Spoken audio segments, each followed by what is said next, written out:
This guy looks pretty Canadian. And this is how the world saw Ryan Wedding at the 2002 Winter Olympic Games. Enjoying the cold, loving the snow, wearing the red and white of Team Canada.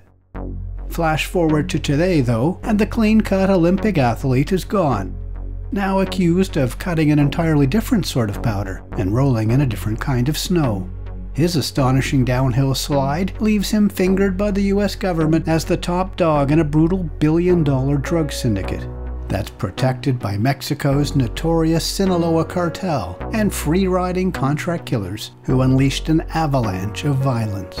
He is also, the US Department of Justice announced this week, a most wanted fugitive with a $50,000 bounty on his head. The mob reporter here with the inside story of the rough ride of Ryan Wedding, now a drug lord, if authorities have it right, with a most unorthodox past, and how he and his pack of pals put it together and pulled it off. Oh, this is a good one. Let me tell you about it.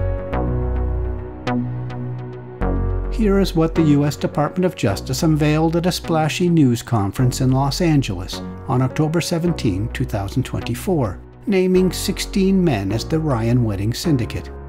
Here, let me fix this for you. Oh yeah, that's much better. I don't think you'll see this anywhere else.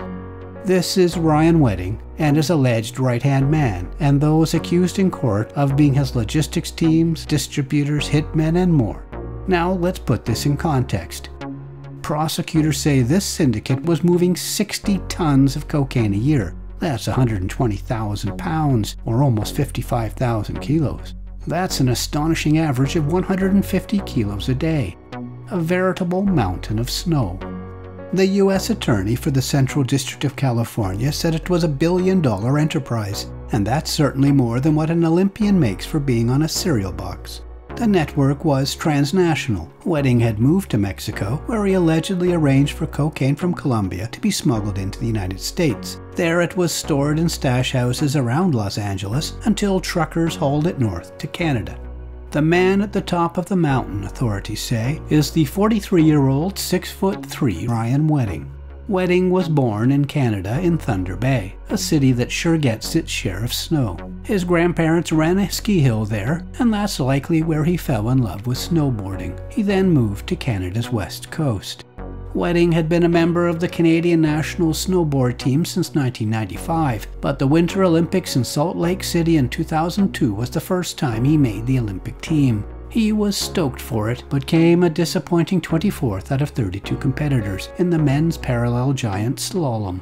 Things seem to have gone downhill from there. Wedding's next headline, while he was gearing up for a run to make the 2010 Olympics, was alarming. Olympian charged in cocaine conspiracy. Wedding had been arrested in California in 2008. He was easier to catch back then. He was pinched at a San Diego hotel 3 days after flying in from Vancouver to buy 24 kilos of coke. The man he was cutting his deal with was an FBI informant. He told the judge he was ashamed he betrayed the Olympic spirit. "I guess I lost my way," he said. Prison wasn't a course correction, authorities say. In 2015 he made more headlines. By then he had moved to Montreal, where he was named in a large-scale cocaine smuggling conspiracy. The case was alarming because among those arrested was a Canadian Air Force employee who had access to restricted areas of Canada's largest airbase on the east coast. Also arrested was a member of Canada's Coast Guard who was serving aboard a patrol vessel. The conspiracy in that Canadian probe, codenamed Project Harrington, stands out not only for its strange cast of characters, but also for how many of them have been murdered. That was almost 10 years ago, and Wedding hasn't been seen in Canada since. He had moved to Mexico, where he had direct ties to the Sinaloa Cartel through a spouse, authorities say. Wedding has 18 listed aliases. Some were fake names such as Jesse King. Some were nicknames like Giant, Public Enemy, and El Jefe, which is Spanish for the boss. Others listed are surely just usernames for encrypted phone apps, including Threema, their favorite. Wedding's right-hand man, authorities allege, was Andrew Clark, 34, from Toronto, another Canadian who joined Wedding in Mexico. That's where Clark was arrested this week by Mexican authorities.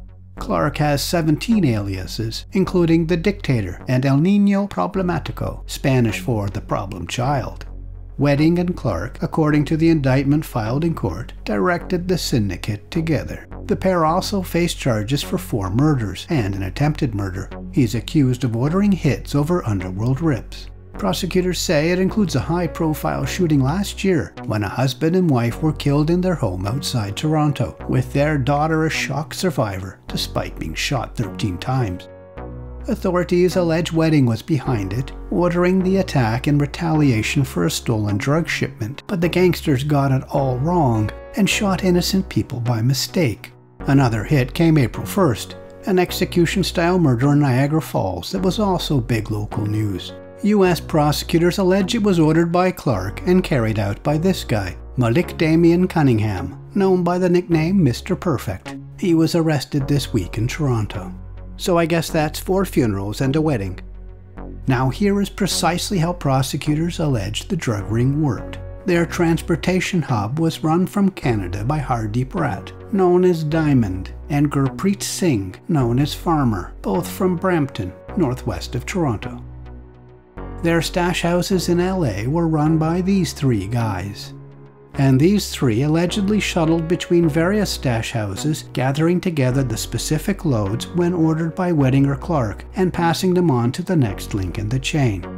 When Wedding or Clark had a load ready to move, according to the indictment, Rat and Singh sent down 2 men to help move it, Rahim Ibragimov, known as the Russian, and Gennady Bilanog, known as John.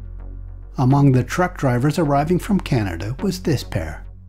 Now, to secure all these moving parts, they used a gangland form of 2-factor authentication to confirm identities all along the transportation chain. They would text a photo of a banknote that shows its serial number to the next link in the chain, and the transfer wouldn't happen unless the guy showed that very bill to the person he was meeting. They called these banknote numbers tokens, and tokens were needed to unlock each stage of the deal. Sometimes police intercepted their loads, and we see some of these seizures here. What the movers didn't know was that at the start of this year, their network had been infiltrated by a confidential source working for the FBI. The snitch inserted himself right at the heart of the token trading, used to make all arrangements. That allowed the FBI to penetrate and intercept their encrypted chats. Now, if this is starting to sound familiar, this is exactly the same playbook I told you about in February, about a different smuggling ring who worked the exact same way and were busted the exact same way. That's in my episode on Operation Dead Hand and the secret snitch that brought down the narcos, which I'll link to. It might well have been the same snitch pulling off both these operations, seemingly flawlessly. Nahim Jorge Bonilla, the FBI. We have a warrant for your arrest. The Olympian wasn't the only surprising person indicted. One was on the other coast of America. The FBI raided a lavish Florida mansion in a waterfront suburb of Miami. It was a noisy affair, waking neighbors and attracting local news reports the day before the big operation was announced. The mansion, incidentally, was previously owned by DJ Khaled. You can see it's downright palatial.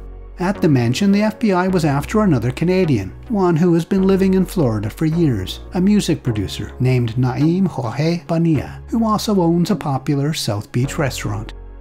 Now here's the deal with Bonilla. Authorities allege he distributed cocaine for Wedding and Clark, who gave him 12 kilos. Bonilla paid for 7 on delivery and was to pay the remaining 5 later.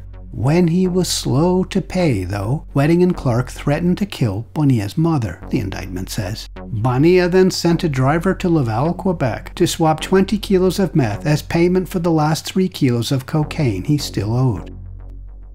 Ryan Wedding's past Olympic event inspired the FBI's code name for their probe. They called it Operation Giant Slalom. Someone in the FBI even made an amusing logo for it, playfully suggesting Wedding was at the finish line. But so far, he's still got big air, without a wipeout or yard sale in sight. Please remember that an indictment contains allegations only, and has not yet been tested in court. None of the accused have had an opportunity to defend themselves in court. Please tap the thanks button to leave me a tip, and give this video a like, and leave a comment. That helps juice the algorithm. And please make sure you're subscribed to the Mob Reporter with notifications set to all. Thanks for watching to the end.